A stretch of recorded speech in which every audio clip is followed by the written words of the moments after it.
nalaman tungkol panahon ng Diyos na pupulot sa Biblia. Pero isa sa atin dito, may nakapulot siya ng salita ng Diyos. Gusto niya ibabahagi sa atin, pakinggan natin ang salita yun at napulot niya. Kanina lang daw. Pwede mo natin, Chris, ulit ang ating mga napulot mo aral tungkol sa pagpatian ng mga tungkol sa salita ng Diyos. Magandang hapon po mga ina, sa mga brother and sisters at sa mga nanonood po. Kwento ko lang po yung natuklasan ko po kanina na galing sa Bible na ang Diyos po pala, si Jehovah, siya ang unang Diyos. Ngayon, tinawag na rin po siyang Mesiyas, si Jehovah, bago po naging Jesus na pangalawang pangalan. Sa loob po ng 6,000 taon, nagpapalit daw po pala ng pangalan talaga ang Diyos. Kaya ang sabi po nila, bakit pa iba-iba ng pangalan ng Diyos? Kasi yung iba po nalilito, bakit sabi nila may Allah, may Jehovah, may Jesus. Ngayon po, natuklasan ko po kanina, si Jehovah po, siya po ang nagligtas sa mga makasalanan. Tapos yung siya ang nagbibigay ng katahimikan. Nung matapos na po yun, gumawa siya ng isang pangalan uli na si Jesus na. Pero natuklasan ko rin po kanina na ang totoong pangalan pala ni Jesus, Emmanuel. Emmanuel ang pangalan niya. Ngayon, kaya po siya tinawag ng Jesus dahil siya po ang tumubos ng mga kasalanan natin na ipinako sa krus. Ngayon, sa loob po ng 6,000 taon, kailangan magpalit uli ng pangalan. Kagaya po ng sinasabi ni Ama na magbabago ang pangalan ng Diyos. Ngayon, si Jesus po, pinako sa krus. Ngayon, siya nga ang tumubos ng mga kasalanan natin. Hindi po niya natapos yung mission niya. Ngayon, ang sabi po doon, ang magtutuloy po ng mission ay ang Espiritu Santo. At tatawagin siyang makapangyarihang Diyos.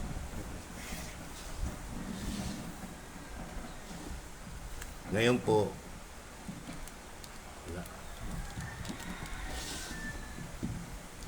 ang sinasabi po ni Ama na kailangan natin magbago para makarating tayo sa kaharian niya.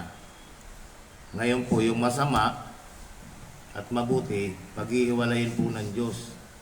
Ngayon, yung masama na talaga at hindi na kayang baguhin, susunugin na raw po nakasama si Satanas. At hindi na rin sila makakabalik sa mundo ng mga tao.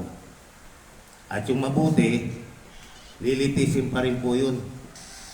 Hindi po ibig sabihin na pinili ka ng Diyos na itinabi ka sa isang lugar na malinis ka, hindi pala.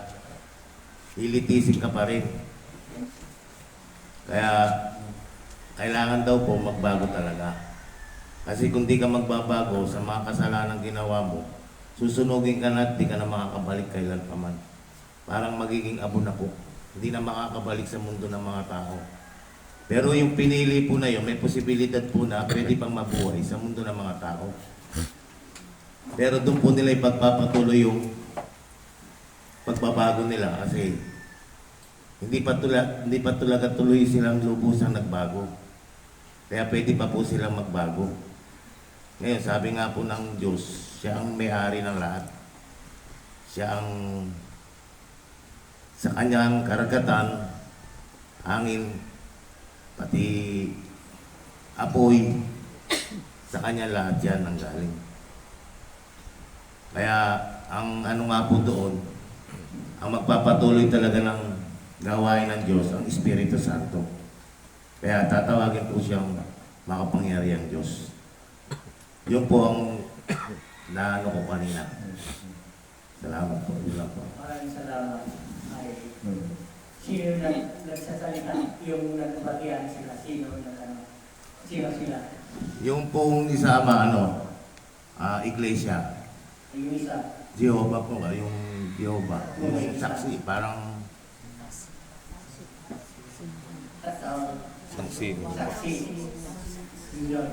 Kasi po ama, yung iglesia, ang sinasamba niya lang daw pong pangalan, ang Diyos is, ang amang, Yeso Kristong Jesus. Yun lang daw po ang sinasamba nila, wala nang iba. Kaya, sabi nga po nung Jehovah naman, makinig ka. Ang unang Diyos, si Jehovah talaga.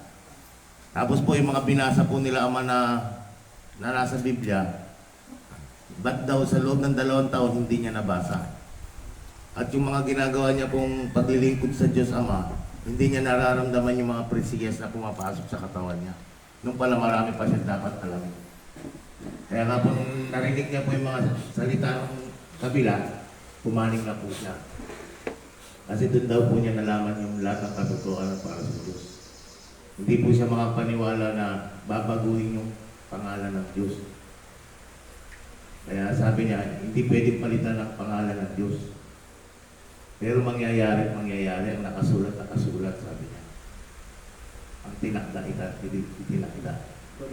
Yung tinakda ay tinakda. Kung ano man ang bagay, kung ano man ang kasaysayan, kasing kasaysayan kasi, dekada, ilang araw at babaguhin.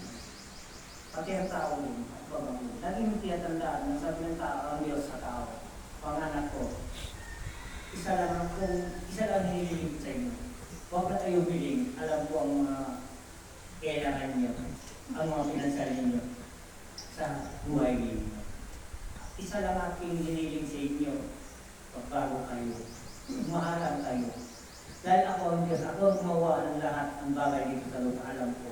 Kahit hiling ng hiling kayo, kung hindi naman kayo nagbago yung stress, sayang, ang sabi, sayang lahat. Dahil sa pag-unlad mo, ibig sabihin ng pag-unlad mo, dahil sa kabutihan mo, dahil magandang asal ang ginawa mo, dahil ako rin ang pangat sa iyo. Basta huwag ka magbago, ako ay sa iyo. Amen. Kung saan kung kailangan natin ito ngayon, pagbabago. Dahil pagbabago, ang siyang kayamanan natin patungo sa paraiso ng Diyos. Masarap ang paraiso ng Diyos. Ang kayamanan, pagsamantala. Ang kayamanan, ay iwan. Kung sino ka binawa ka ng walang dala ka rin pagkakit mo sa taas. Dahil ang dala mo, yung gawain mo dito sa lupa ng kaputihan. Walang sino man mas mahigit pa sa kayamanan ng kaputihan. Amen. Amen? Wala. Hindi nakukuha sa kayamanan, hindi yung nilang pera mo, sa ugali mo di maganda, hindi mo madadala sa akin sabi ng Diyos. Lilitisin ko kayo. Hanggang saan kayo, siyasatin ko kayo, hanggang saan kayo, hanggang magbago kayo para kayo ay patungo sa akin. Hindi natin alam ang lahat ng bagay, pagsamantala lang dito sa lupa. Diba? Masarap ang mga kwento ng salita ng Diyos.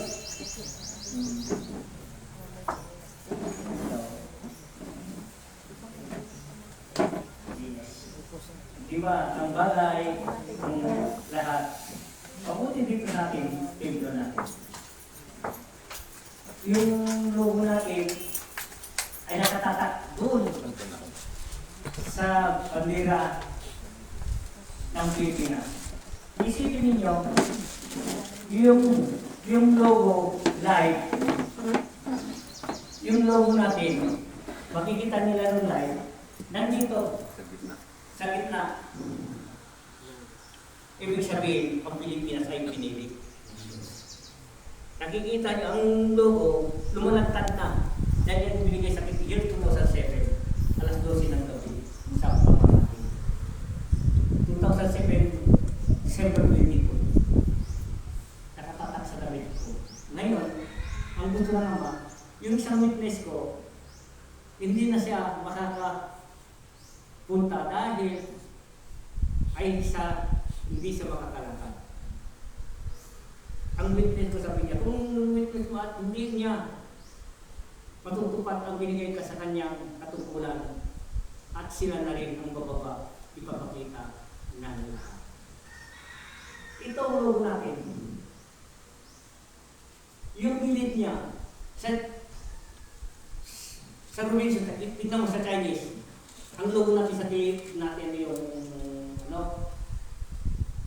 dragon, ang gitna niya.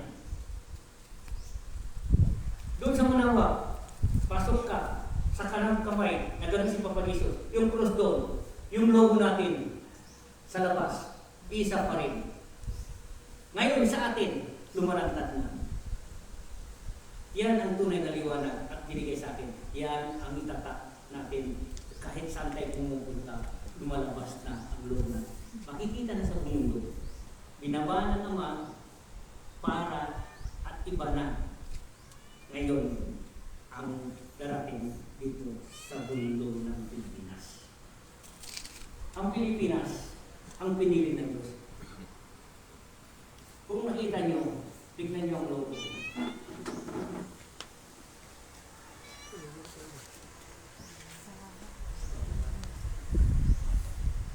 Walang bilog yan. Lumatad lang.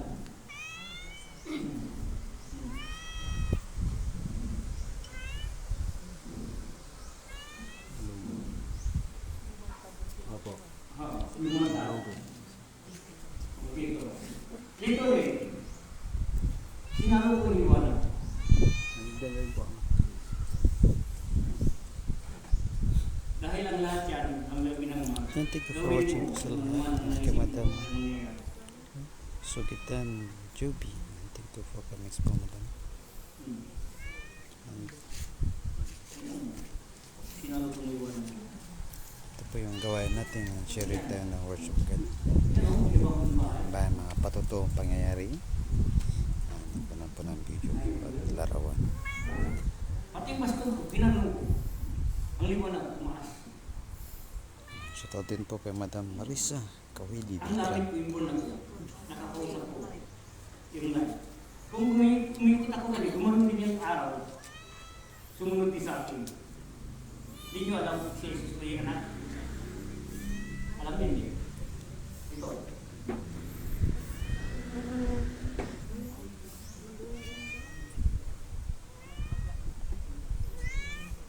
Ha?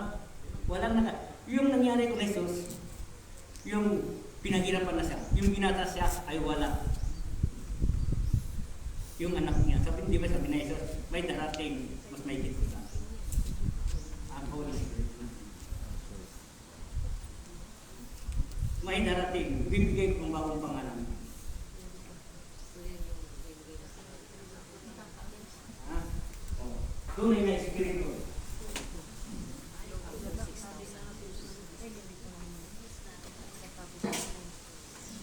Na po ang magtatapos ng lahat.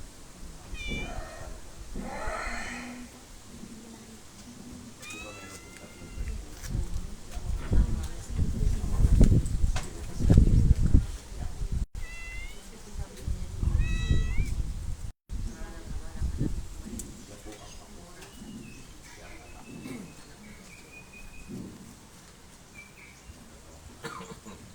Dahil ang sabi naman sa akin, mga anak, tuloy nyo lang ang gawain ninyo. Basta magkaisa kayo, ako ay sa inyo. Huwag kayo bibitaw. Huwag kayo susuko. Alam Diyos, kahit kailangan, noon hanggang ngayon, anak subay ka sa akin. Ang mga kilos lang, kailangan magpatuto kayo sa sarili. Amen? Amen. Basta ang sabi ng Diyos sa akin, mga anak, importante, magbago ka na habang may panahon pa. Huwag nang paulit-ulit ang inyong mga gawain na hindi maganda. Hindi yung lagi ka kayo nagsasamba na humingi sa iyo ng mga patawad. Pag-uwi sa bahay, may naman aking ginagawa. Parang niluluko ninyo rin ang sarili ninyo. Dahil ang lahat yan ng bagay ay Ang Diyos lang ang pwede magliligtas sa lahat. Huwag natin pabayaan kung sino ka, kung ano ka. Kumapit ka lang, ang Diyos ay nasa iyo. Huwag niyong pabayaan kung ano man ng bagay ay nabalulawalan ninyo. Totoo, laging sinasabi ng Ama ay pipiliin. Kung sino man ang mga taong suminig ng salita ng Diyos, ang sabi ng Ama, mapalad ka na, ikaw ay para sa akin. Tunay. Sino ba gusto pumunta sa Paraiso? Ha? Oh. Alam mo Paraiso, sabi ko sa inyo, Ako. hindi na kailangan ng pera. Hindi na kailangan ng anuman dala ninyo. Ang dala ninyo, ang inyong magandang mga asal, pag-ibig. Yun ang gusto ng Diyos. Ang pera dito lang sa lupa. Nakita mo ang umuwan, ang liwanag. Tignan mo yung hawa mo. Mamaya, tiknik. Ito, tignan mo yan mamaya. Mawawala yan. Mamaya, pag ganun ng baston, diretso ang ilaw. Mamaya, tignan mo mamaya. Malapit na. Ang lahat yan, ang gamit ko galing sa langit. O yan, tignan nyo. Halika, tignan mo yan ha. O, diretso pagbaba yan, tignan mo yung ilaw, mawawala yan. Mawawala lahat. O, taas yung baston ko, tignan mo. Di mo nakita yun. Yung pagtaas ng baston ko. Yan, tignan mo ha. Tignan mo ha. Mawawala yung ilaw.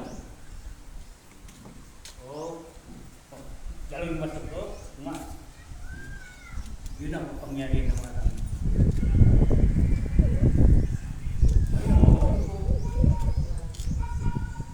Ano mo masunod? Ang sabi ng Ama, maraming salamat kayo mga anak.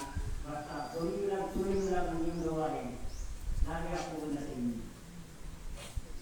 Dahil marami kayo bagay malalaman kung bakit tayo nandito sa lupa. Huwag natin yung ugali natin, akala natin wala tayo kakapasama. Lahat ng bagay dito sa lupa, may kakapasama. Pagdating natin sa taas, wala kang dalang na yan. Gusto paulit-ulit ang sasabi ng mga bago ka na, habang may panahon. Bilang pagdating ng Holy Spirit, ay paglilintis lang. Huwag mangyayari. Pagdating ng orasyon, kung kayo magbago, ay tawag doon ay huli ng lahat. Para magnanakaw lang, hindi natin alam. Sa ibang bansa, gulo na. Lahat ng bagay, parang gulo na. Ito, sa bayan natin, sa lugar natin, lahat. Kimitan na lahat ng kinakain natin. Mas mahabang buhay natin, marami nang maramdaman ng katawan natin dahil sa kimikal. Gawa ng tao rin. Ang gusto niya mga natakagan. Yung tanim, gusto niya pinipilit ang lakit. Ang chemical yun ang nagkakasakit.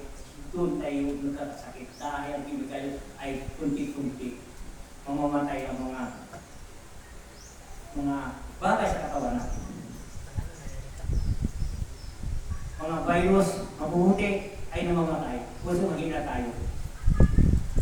Isang sakit ang puso mo, isang naman. Dahil sa kinakain natin, panay chemical. Tulad ng mga pagkain na kahit ngayon, kahit baka, pinapakain ng kids na ngayon. Alas lahat na. Hindi lang chemical, yung kangkong. Yung mga tanim-tanim natin. Kung sa palengke na may chemical na yan, i-sprayan para hindi malanta. Tayo lang ang kailangan ng Ama. Kumakit na tayo lahat ng bagay. Bitayin mo ang Diyos. Dahil ang Diyos ay siyang nauuna sa pagkain. Dahil siya, kailangan lang respect ko sa Kanya. Kahit sinong magulang, kung kumain ng anak, hindi ka imbitahin, magdamdam ka. Kung ikaw ay nag-imbita, kahit espiritu na naman natin hindi tayo nakikita, at sa puso natin at isip natin at nandito sa atin, ang Diyos, imbitahin mo lahat ng bagay, papaspasan niya yan. Dahil bawat kilos natin, nauuna ang Diyos. Amen. Ang tanong ko sa inyo, sinong uunahin niyo? Yung sarili ninyo, ang Diyos. Ang Diyos. Sino unahin ninyo? Yung anak ninyo, ang Diyos. Ang Diyos. Ang kaibigan ninyo. Ang kaibigan niyo, ang Diyos. Bakit? Bakit ang Diyos ang inuunan niyo? Anong dahilan? Pwede niyo sagutin. Ito yun. Siya ang nagbigay ng buhay. Siya rin ang lahat. Pagsamantala lang, binigay tayo dito sa mundo ibabaw. Dahil alam mo, bakit tayo nandito? Lahat tayo mga suwail tayo. Kung hindi tayo suwail, nandun tayo sa langit, sa tahanan natin tunay. Ngayon, sabi ng Ama, binaba ko kayo dito, binigyan ko kayo ng second chance. Pangalawang buhay, may katawan na at maghirap kayo. Makakilos kayo, may pagkain kayo. Magsikap kayo para mabuhay kayo. Dahil dito na tayo binigyan ng Diyos ng pag-asa at makabalik sa Kanya. Marami nagsasabi, bakit Ama kami ay naghihirap? Dahil mahiras ka. Walang mahirap dito sa mundo kung masipag ka. Hindi mo, binigyan ka ng utak, binigyan ka ng lahat ng knowledge at kamay at paa. Kung bilos ka naman, dahil ang mundo nyo ay bonbon, pwede ka magtanim, pwede ka mag-isda, pwede ka maging kargador, basta gusto mo lang. Nasa iyo, sa inyo ang pag-iipon ng kayamanan, ang pinagpawisan ninyo. Ang pinagpawisan ninyo, ang siya, ang kayamanan ninyo. Amen. Amen? Oh. Sino bang narating ng biyaya? Yung may trabaho, yung masipag, ay hindi. Dapat tayo masipag. Kahit masipag tayo, lagi nang tandaan, tumatawag tayo, sino ba nagbigay sa atin? Sino ba nagbigay ng buhay sa atin? Sino ba nagbigay ng lahat sa atin? Umingi tayo ng gabay sa Kanya para sa inyo ang gawa, sa Diyos ang gawa. Pusok lahat natin dito, lahat ng pagkain natin dito, tawagin mo na lang ang nagbigay ng buhay sa iyo. Siya ang magbabas-bas lahat. Anuman ang bagay ng hindi karapat-dapat sa katawan mo, walang posible sa Kanya. Diyos pa rin ang siyang iligtas sa atin lahat. Amen. Amen. Marami ba kailangan natin may malalaman? Kung gusto nyo, may isi-share kayo sa akin. Oh. Yung kwento kanina, si Juba at si Yahweh binanggit. Hindi po Ama, basta ang inano lang po Ama, Jehovah. Yes. Dahil ang lahat yan ng bagay, kung ano man, kung may Jehovah, may Yahweh din. Ang tanong mo, kung sino na mula sa kanila. Oh. Yung respect to respect, banggitin din ang dapat binabanggit at hindi nagalan ng tao. Para malaman lahat, ang kasaysayan ng lahat, si Yahweh niya binanggit. Hindi po Ama, basta ang binanggit lang po Ama, Yung sa kanya lang. Dahil sa atin, ang sa si Jehovah ay Yahweh. Yahweh po Ama. Dahil tayo, kanya-kanya, isa rin yan. Isa lang daw po nga po ang Diyos Ama, kaya lang maraming pangalan. O, ang Biblia, halos hindi nakasulat. Maraming nakatago. Ang nakasulat ay nakasulat. Ilan lang ilabas ang tunay na Biblia nakatago sa kabanatipan. May isang wala na ang umawak yun. Hindi nila lang dahil makakatago. Dahil ang salita ng Diyos ay totoo. Wala paligoy-ligoy. Direksyon. Ngayon, ang sabi niya, kung si Jesus naman magsalita, mag-isip ka kung ano ibig sabihin ng kanyang mga sinasabi. Tama man. Tapa mo. Salita ni Jesus, malalama. O hindi. Mataling haga po Ama. Darating ang papalit sa kanya. Hindi mo sinabi niya, may darating, mas may hit pa sa akin. Ibibigay ko ang bagong pangalan. Siya pa rin yun. Dekada. Siya pa rin. Noon at siya ngayon ang nirespeto siya pa rin ang may-ari ng lahat.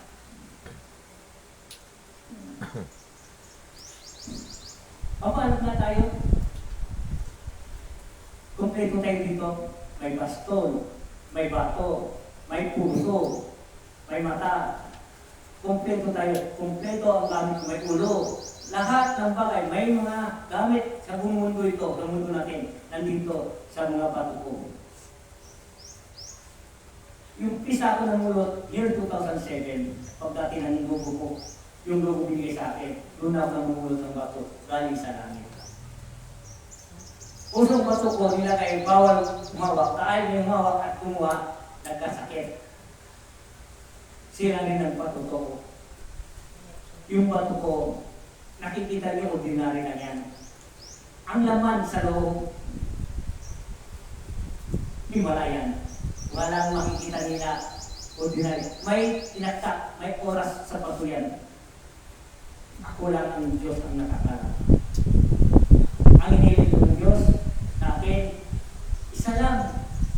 Sabi niya yung bagong taon, ang tanong kung anong dapat natin ibigay ng Diyos. Sabi ng Diyos, yung gawain niyo lang tatlong prutas, kung sa akin lang, okay yun. Kung kayo ang nag-ibita sa akin, itong klaseng prutas lang sa banal ng mesa. Yung 13, bukurin nyo sa ibang mesa. Yung 7 klaseng prutas sa isang mesa. Ihanda nyo ang lahat ng gusto nyo iligalo sa amin. At tumawag kayo sa amin at kami ay magbibisita sa inyo, sabi ng Diyos. 7 klase na prutas lang ihanda mo. 2 kanila, harap at harap. 2. Ngayon, pagdating ng alas 12, huwag galawin ang mga pagkain yung hinandog mo sa Diyos. Pagdating ng alas 12, kahit sino man sa inyo, walang pwedeng kumuha ng pagkain yun. 30 minutes lang ang hiniling ng Diyos. 30 minutes, bababa kami. Pagdating ng alas 12 ng imedya, pwede nyo na i-transfer lahat sa mesa yung pinag-andugan ninyo sa amin. Pwede nyo na kainin lahat. Dahil hiling ng Diyos, 30 minutes, bago siya, akit mulit sila sa inyo na yan. Ang lahat na iwan niya at nabisingan ito. May gumagawa sa inyo ba yan? Wala? Ha? Yung itong taon lang pinagawa. Uy, nagtanong kayo, paano natin ibitay ng Espiritu? Di ba number 7, God? 7 klaseng God. Kung 13, pag-iwalayin mo, 6, 12, plus 1, 13. Anong number ng masama? 6. Oh. Isa kanya, 7. Wala na. Number God. Yun lang naman. Wala namang kahulugan yun. Sabi ng mga, walang kahulugan. Yun lang ang pag-imbita nyo sa akin. Kumpleto sa number ng God ang ihanda ninyo. 7. Kahit anong klaseng putahe. 7 klaseng putahe. 7 klaseng prutas ng sari-saring prutas. Kahit anong karami. At 30 minutes, pwede nyo na kainin lahat yan. 30 minutes lang, pagsalusaluhan namin dito bago kayo kumain. Sabi ng Diyos. Ngayon lang ang nangyayari yan. Dahil itong taon may nagtanong sa akin kung ano ba, paano tayo mag-imbita sa kanya. 7 klaseng prutas. Kahit anong dami. Kahit tambak nyo dyan, hanggang pagkain, tambak nyo. Dahil pagkatapos ng 30 minutes, kayo din ang kakain. Hindi naman masasayang 30 minutes. Paunahin natin ang nag-imbita tayo sa hari ng hari ng hari. Ang Diyos ng liwanag at pupunta na banal na mesa alas 12 ng gabi ng bagong taon. Di ba masaya yun? Katapos yun, 30 minutes ka lang magugutom. Pagkatapos, pwede nyo na kainin. Dahan nyo yan dahil paunahin natin ang Diyos. Di ba? Ipon natin, Lord, mauna na kayo, bago kami kumain. Ipin yan, 30 minutes lang. Gawin nyo yan.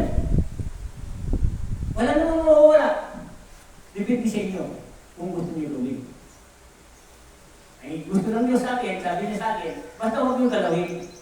Magbukod kayo ng ibang pagkain sa isang mesa. Yung parang imbitan sa amin, huwag nyo galawin. 30 minutes lang, pwede nyo na kainin. Itong inanda nyo sa amin, para sa inyo na yan. Dahil maraming salamat. Ngayon lang kami at imbitahin ninyo. Yun lang. Ang lahat ng bagay dito sa akin, bata pa ako, ay nakikita ko na ang Diyos Ama. Lahat ng bagay kilos ko, hanggang sa pagkain ko, sa Kanya ako nagtatanong kung kakaiba ako o hindi. Sa kamay ko lang, habilit mo gano'n ang kamay ko, hindi. Nasasayang ako dahil isang babae lang ang marunong gumasa sa aking kamay. Ang nasawi sa akin, 7,777. Ang binigay ng Diyos sa Kanya, inanap ako. Year 2010, nakita kami. 5 taon at sinawi lahat bago binawian siya. Binawi din sa kanyang katawan dahil halos mga ibang gamit ko at ginamit niya. Siya rin ang nagpatotoo sa sarili niya. Siya rin ang sasabi sa akin, ginamit ko ang ibang gamit. At ako sabi niya, pagkataong binigay sa akin, sabi niya, sa susunod na Biyernes ay mawawala na ako sa iyo. Bakit? Siya, basta mapaksa sa tubig, maging serena siya. Maging serena. Katang namatay siya, binawi ang tubig at malalim. Nilimas namin ang kanyang pansyon bago nilagay, bumalik na yung tubig. Serena siya sa tubig pa rin siya nilibing. Ang sabi sa akin, wag mo akong dalawin dito. Ako ay pupunta sa iyo. Dahil lang katawan lang naman lang yan, pang lupa, binalik lang ang katawan sa lupa. Ako ay wala rin pamatayan. Dahil lahat ang katawan natin may hangganan. Ang hangganan, dahil ang katawan natin may pagbabago. Ang pamilya, pagsamantala dito sa lupa. Kung may katawan ka, may anak ka, pamilya mo yan. Kung tutuusin, binigyan lang yan gabay sa iyo. Dahil binigyan kayo ng anak, dahil pagtanda mo, yung bata yan, anak mo, pagtanda mo, siya mag-alaga sa iyo. Bilang wala ka na, siya makaayos sa iyo sa libingan mo. Dahil lahat tayo, papalit-palit lang tayo. Ngayon, pagpatay mo, akala mo, pamilya mo sila hindi na, iba ng mundo mo. Ang pamilya mo, ang Diyos, ang nagbigay ng pababa sa iyo dito, mag-isa mo. Ubad ka na usap, gumawa dito, ubad ka rin, aakyat mulit doon sa taas.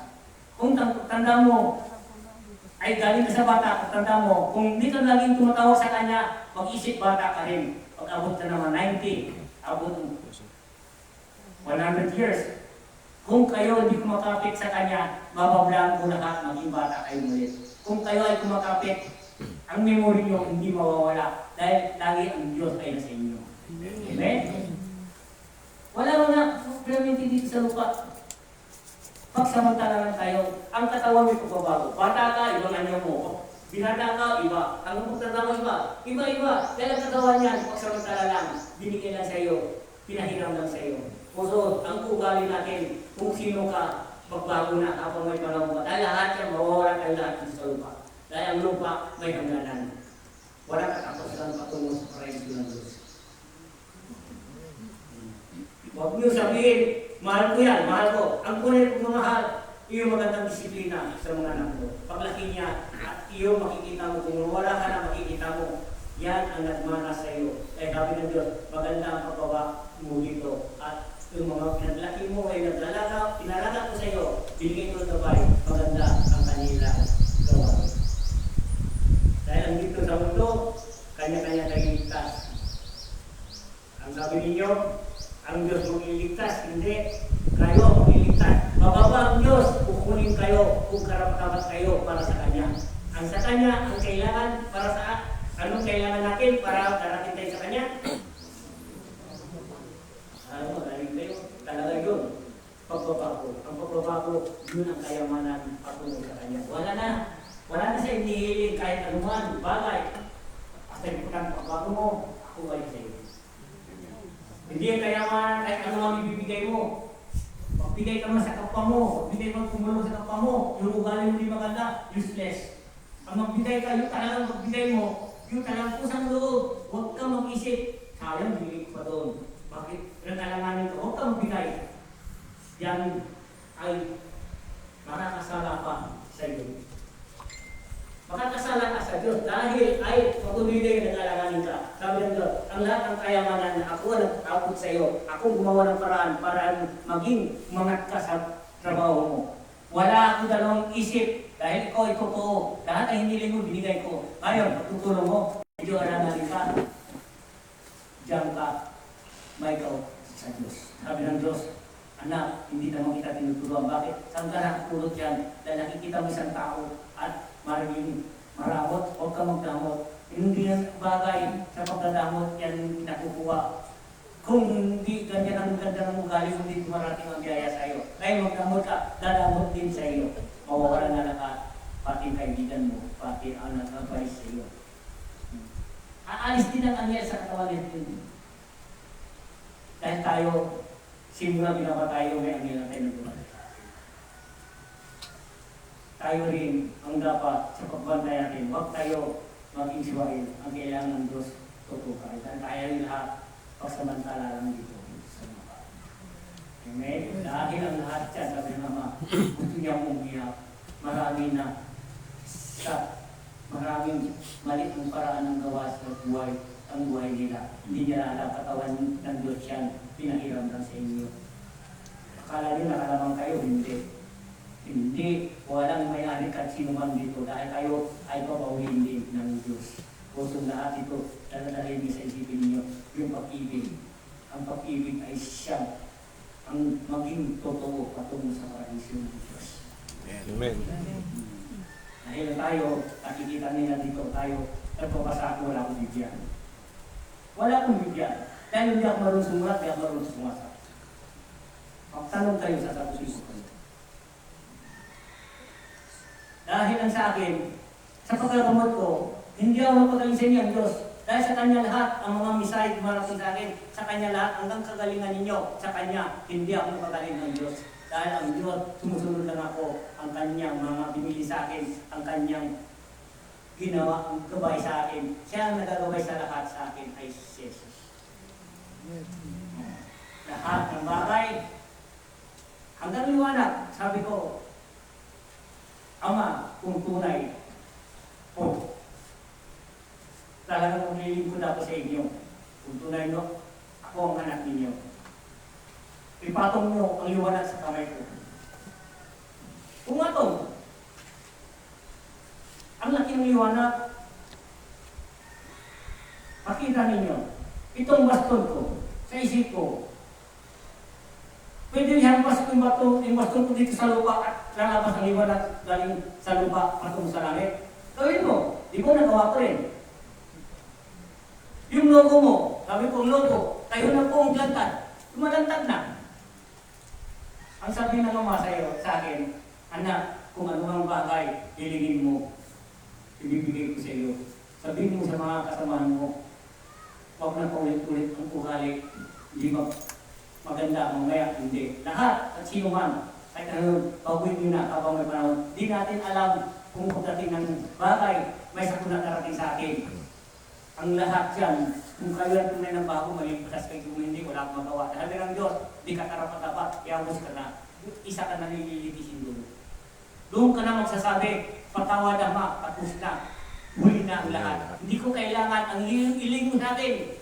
Pagdating ng sakuna, yung tiyan na, hindi ko kailangan yan, sabi ng Ama. Ang kailangan ko, yung noon at ngayon, siya ka pa rin. Bakit ka pa hindi magbago? Dumating ang sakuna, doon ka magsisisi, tapos na. Wala na, hindi ka na maharap. Kailangan kukunin kayo, ay tapat kayo sa sarili niyo, tapat kayo sa Diyos. Ang Diyos ay nasa inyo. Amen. Yun lang naman ang gusto ng Diyos. Huwag natin sayangin habang nandito sa lupa. Tandaan, lagi ko sinasabi sa akin ng Ama, pagsamantala lang tayo dito, kailangan ko kayo magbago para patungo sa paraiso. Amen. May sasabihin ka. Ito, siya ay marunong bumasa ng Biblia at napulot niya ang aral ko ngayon.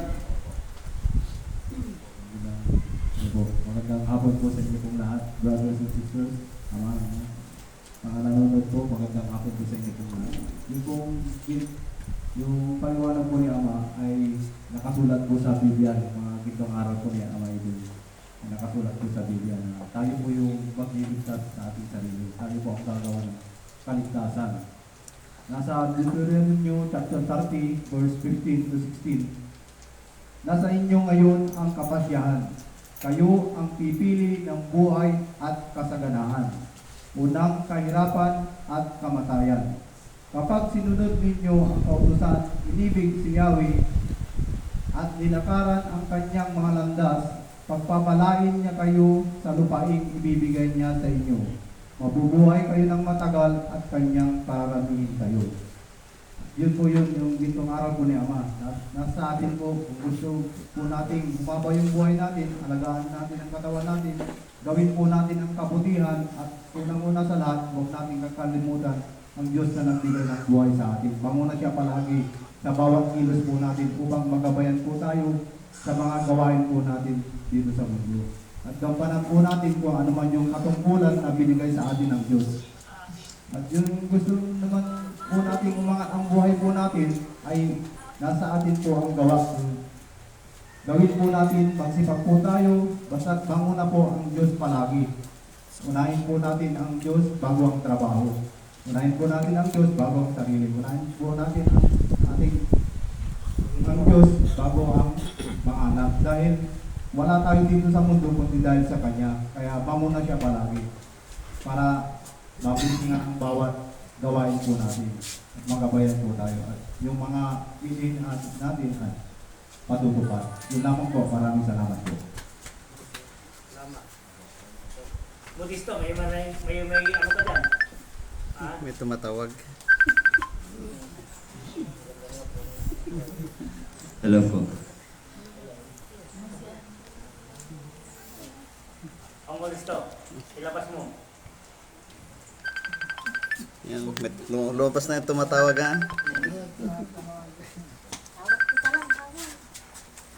Hello po. Pagpalang hapon po sa ating lahat. Yan, purihin po ang ating Panginoon. Maghari nawa sa bawat isa.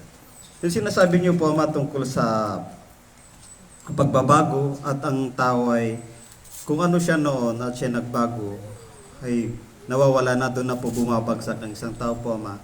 Ay nasa kasulatan din po na kailangan talaga pag ang isang tao ay nagbago na, tumas na, umakamit lahat ng bagay na kanyang pinapangarap na pinagkaloob ng Diyos, kailangan po talagang mananatili ang bawat isa sa kanyang kalagayan o katayuan. Kung hindi po yun nasunod, yun na po yung sinasabi niyo po, Ama, na aalisin na po yun.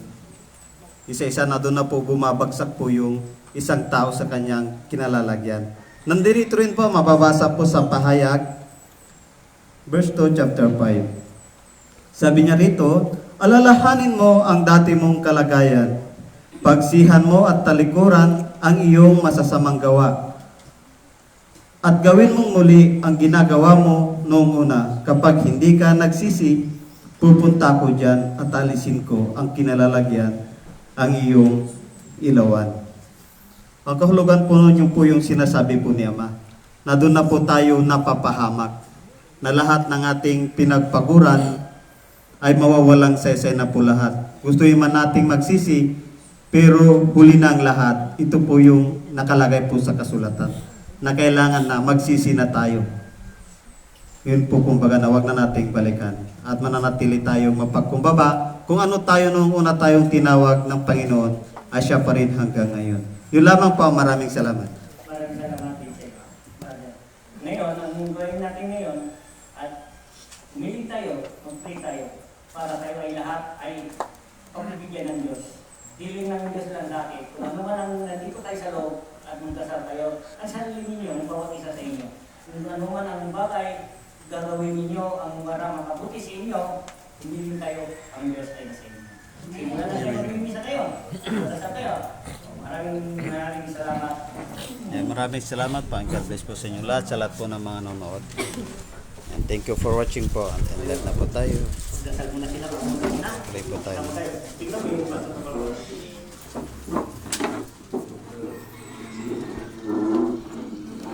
Dito tayo sa last natin po. Ito ulit po mga dumating. At ito rin po yung nakalagay. John 15:12. Ito ang aking utos. Mag-ibigan kayo. Gaya ng pag-ibig ko sa inyo. Yun lamang po at marami pong salamat. And God bless po.